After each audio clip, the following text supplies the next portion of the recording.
R पाटलांच्या जागी आता रोहित पाटील पुढे आले असं जयंत पाटलांनी म्हटलं। त्यावेळी आबा राज्यात फिरायचे आणि मी जिल्हा सांभाळायचो असं पाटलांनी म्हटलंय।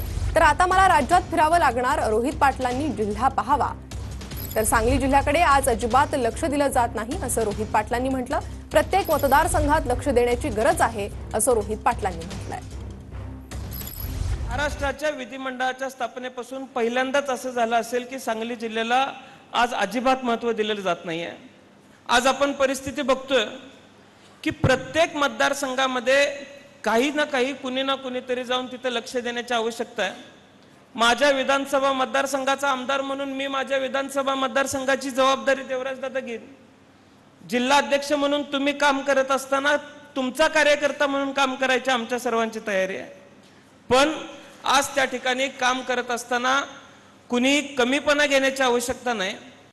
मी आणि आबा होतो त्यावेळी जिल्ह्यात राष्ट्रवादीशिवाय दुसरं काही सत्तेवर यायचं नाही। त्यामुळं आबांच्या जागी आता रोहित दादा पुढे आलेले आहेत।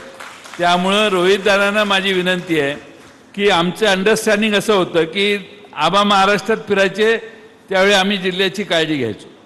आता माझ्यावरती पाळी आलेली आहे, त्यामुळे रोहित दादाची जबाबदारी आहे की रोहितनं सगळ्या जिल्ह्यात फिरून तरुणांचे मेळावे घेऊन या सगळ्या प्रश्नांची जागृती करायला प्रत्येक जिल्हा परिषद स्तरावर मेळावे घ्या।